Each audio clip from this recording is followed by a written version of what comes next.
வாங்க உறவுகளே, இன்னைக்கு பிரியாணி செய்யறது எப்படின்னு பார்க்கலாம். நம்ம முதல்ல எண்ணெய் ஊற்றிக்குவோம்.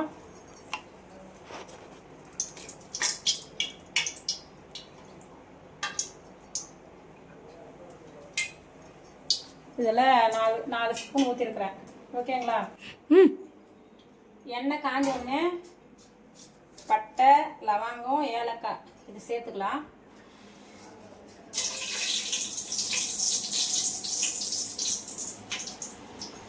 பொரிஞ்சிருச்சு. பச்சை மிளகா சேர்த்துக்கலாம்.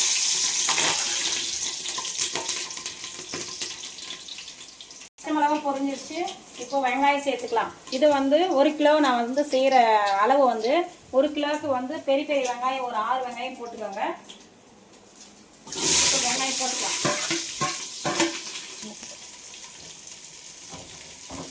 நல்லா இப்படி வதக்கிக்கோங்க. கொஞ்சம் வதங்கினோடனே கொஞ்சம் லைட்டாக உப்பு போட்டுக்கோங்க. வெங்காயம் சீக்கிரம் வதங்கிடும், அதனால தான். வெங்காயம் இந்த மாதிரி நல்லா வதக்கிக்கோங்க. சரிங்களா? இந்த மாதிரி பொன்னிறமாக வரட்டும். இந்த மாதிரி வதக்கின பிறகு தான் நம்ம இஞ்சி பூண்டு பேஸ்ட் போடணும். நம்ம இஞ்சி பூண்டு பேஸ்ட் வந்து ஒரு 100 கிராம் அளவு போட்டுக்கலாம்.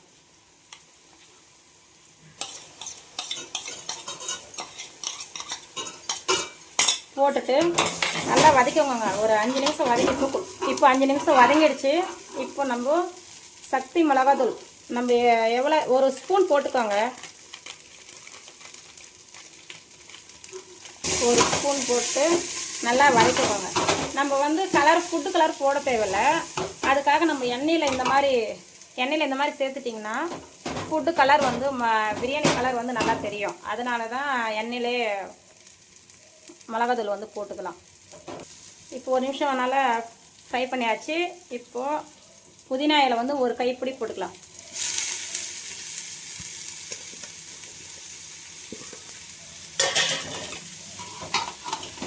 போட்டுட்டு நல்லா வதக்கிக்கோங்க.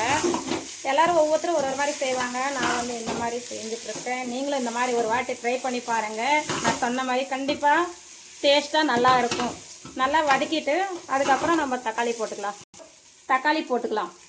வெங்காயம் எவ்வளோ போட்டுக்கிறோமோ அதை விட ஒரு தக்காளி கம்மி போடுங்க. 6 வெங்காயம் போட்டோம். இப்போ 5 தக்காளி போட்டுக்கலாம். அந்த மாதிரி சைஸில். ஓகே,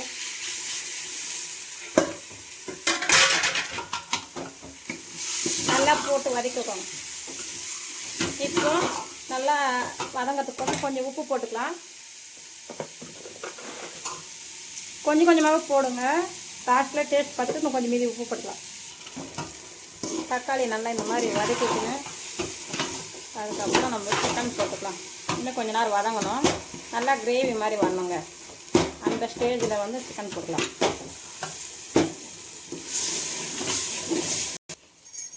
இப்போது நல்லா வதங்கிச்சின்னு பாருங்கள். இந்த மாதிரி நல்லா வதங்கிட்ட பிறகு இப்போது லெக் பீஸ் வெட்டிட்டு வந்திருக்காரு எங்கள் ஹஸ்பண்டு. அதனால் நம்ம 1 கிலோ சிக்கன் எடுத்துக்கலாம். ஓகேவா? போட்டுக்கலாம். இப்போ போட்டுன்னு சிக்கன் போட்டு கலக்கிக்கலாம். ஓகேங்களா? 5 மினிட்ஸ் குக்கிங் பண்ணிக்கலாம். அதுக்கப்புறம் போட்டுக்கலாம்.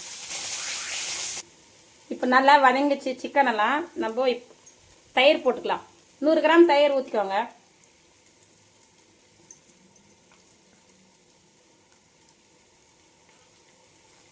டூ மினிட்ஸ் குக்கிங் ஆனோடனே நம்ம எலுமிச்சை பழம் 1 புளிஞ்சு வச்சுருக்கேன். நீங்களும் இந்த சைஸ் வந்து எலுமிச்சை பழத்தை கட் பண்ணி புளிஞ்சு வச்சுக்கோங்க. அதில் இருக்கிற விதையில எடுத்துட்டு இப்போ ஊற்றிக்கலாம்.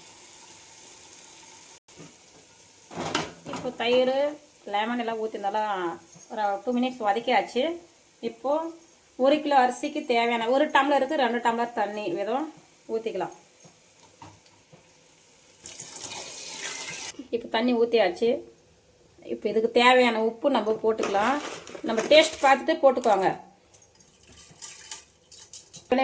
வெயிட் பண்ணிவிட்டு அப்புறம் அரிசி போட்டுக்கலாம். இப்போது அதுக்கு சைட் டிஷ் நாங்கள் என்ன செஞ்சுருக்கோன்னு பார்த்தீங்கன்னா சிக்கன் 65 கலக்கி வச்சுருக்கேன்.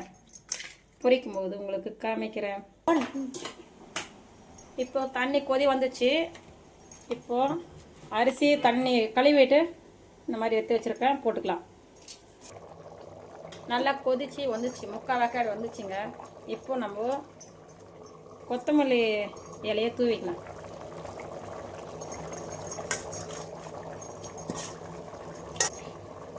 வந்து ஒரு வாட்டி நல்லா இந்த மாதிரி கலக்கி விடலாம்.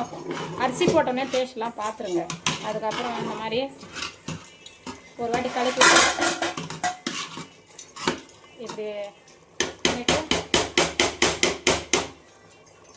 லைட் போட்டு மூடிக்கலாம். ஒரு 10 நிமிஷம் கரெக்டாக ஸ்லோ மோஷனில் வந்து சிம்மில் வச்சுட்டு நம்ம தம் வச்சிடலாம். ஓகேங்களா?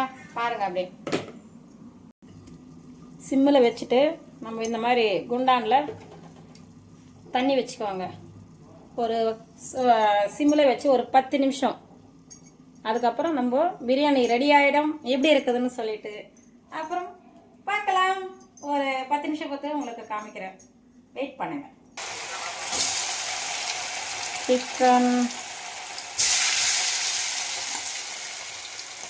இப்போ பிரியாணி ரெடி ஆயிடுச்சு பாருங்க. ஓகேவா? இந்த மாதிரி உதிர உதிராக வருங்க.